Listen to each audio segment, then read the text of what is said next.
Hey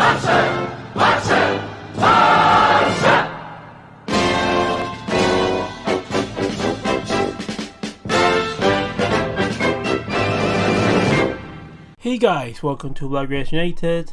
Welcome to another video, and today it's time to talk about Malcom, about his signing for Zenit St. Petersburg, and it's been reported that he will be completing in the next few hours, next day or two, that he will be completing his move to Zenit for a fee of around 40 million euros plus 5 million on add-ons. Now, to talk about Malcom, I want to talk about his career at Barcelona, which is non-existent, his trajectory in world football, and why he leaving it doesn't leave me like a good spine of things. It doesn't leave me with a good attitude of what Malcom should have been for Barcelona, but that it is necessary for us to do this transfer as we need the money and we need to try to move the team into another direction. Now, I want to start by saying that Malcom, in my opinion, is a great player. He's a player that has a lot to give. He is a very good forward, in my opinion, with a really great attitude. Like, I love that whenever he played, he wanted to eat the field. He wanted to give everything, and just his maximum of an attitude. Like, I congratulate him. I thank him for giving always a maximum of intensity of just training at the highest level and being a professional. Like, thank you, Malcom. And it was not fair what was done to you this past season, where you played well, and even if you played well, you got to the bench, where in crucial moments we didn't play you, because if you happened to play well, then us fans would have demanded more of Malcom, and Valverde would have been in a big trouble trying to sit down Coutinho for the rest of the season. That is the main reason that Malcom didn't play. Like, did you guys see how Valverde reacted once Malcom scored against Inter? That's the kind of reaction that he didn't want to see ever again. So Malcom does a good job against Bilbao, to the bench. He does a good job against Real Madrid, to the bench. He plays any sort of amount of good minutes, he goes to the bench.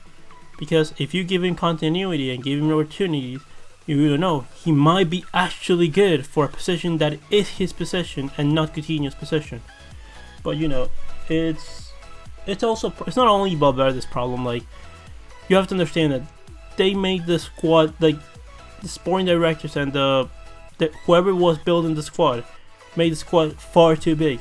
Now, what I'm saying is that if Valverde really wanted William, if Valverde was the reason that we were about to sign William, then I don't understand, because Malcom, as we've seen this past season, the limited amount of minutes that he's been able to play, in my opinion, is that he's better than William, or at least to a similar level. To a similar level that having him being almost 10 years old, like having 10 years less on him, is much worth it than having a William who would have cost almost double or triple, and also being just like 9 years older than Malcom. So I completely understand the signing of Malcom. It was not a necessity. I wouldn't have signed him, but if we did things based on what I wouldn't sign, then a lot of players in the squad wouldn't be here, and a lot of sell-ons would be.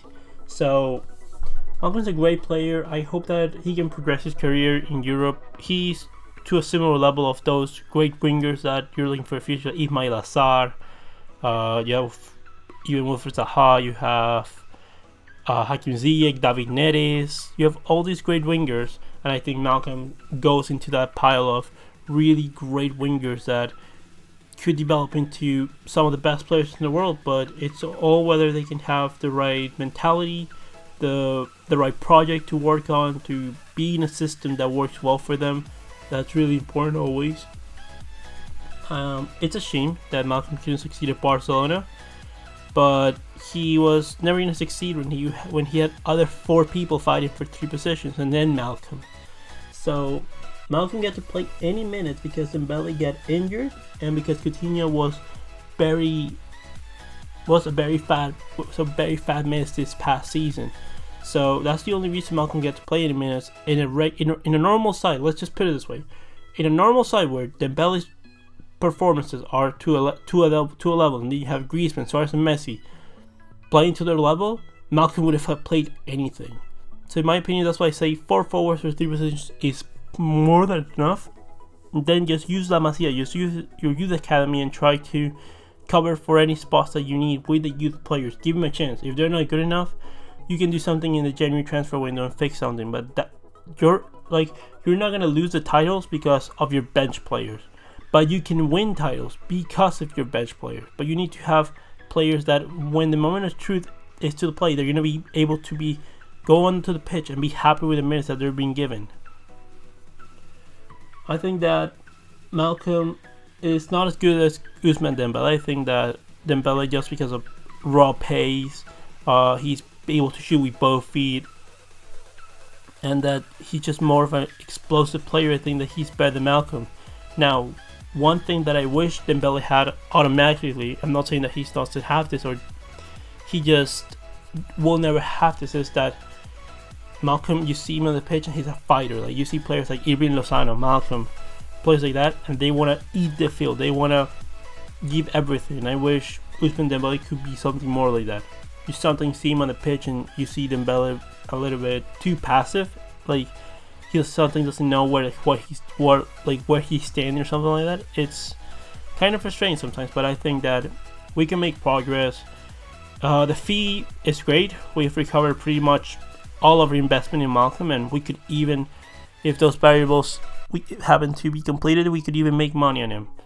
Now, let this not be an example of how you should be doing things, that you sign a player, he doesn't get to play for a whole year, and you get to get all your money back for him, because that's not normal. These were different circumstances to what normally should have been the case, which was Malcom leaving for 20 to 25 million euros, seeing as how Barcelona devaluate players. We need to start signing players that we need and not luxury signings. There was someone in the comment section that I just read that we need luxury signings. That Neymar, even though it's not a tactical need, it's a luxury, and if you can sign a luxury, then you should have it. Well, my opinion, as you've seen this season, Coutinho was a luxury signing because he really is not needed. Malcom was a luxury signing and he was not needed. Mahrez was a luxury signing from Manchester City and he clearly was not needed, as you had already Leroy Sané, Bernardo Silva and Raheem Sterling fighting for those positions. So no, a luxury signing is not necessarily always needed. You need to sign tactical needs and exclusively tactical needs. Now, if you can sign a young talent that you know that there is a space for him in the future, and that you have a project already developed for him in the future, then fine. Like, if you tell me we're gonna sign this 16, 17-year-old winger and we're gonna send him on loan for a few seasons, fine. That's fine, because I can see Messi and Suarez are gonna progress out of the team in a couple years, and add into Dembele, Griezmann, and other players. That I can see that as a project for the future. So, but signing a player for the now, that's going to want to play now, it's not a necessity in those positions, and that's why Neymar especially is not a need for Barcelona. I have to say that Malcom saga has been with their ups and downs. I think that he's a great player. I think that if Malcom decides that he is going to have a really explosive season, or at least if he can have a really explosive season, maybe he can get back into Europe's top 5 leagues, especially into Europe's elite.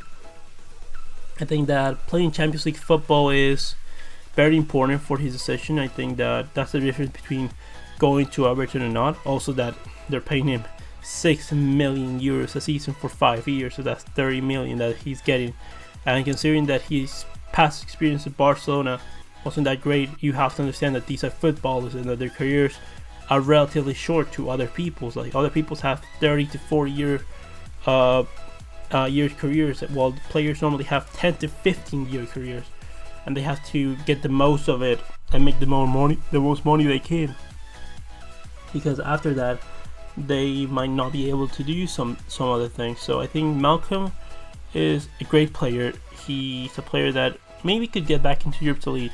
I'm sure that there's someone that can still need in 3 to 4 years time, or maybe 2 years time, about 25-year-old Malcom, and he could be able to deliver for them. I'm sure that he's a player that is right at 22 and his whole career ahead of him. It's just whether he can have luck with the team that he happens to land on, and that he can have a really great season.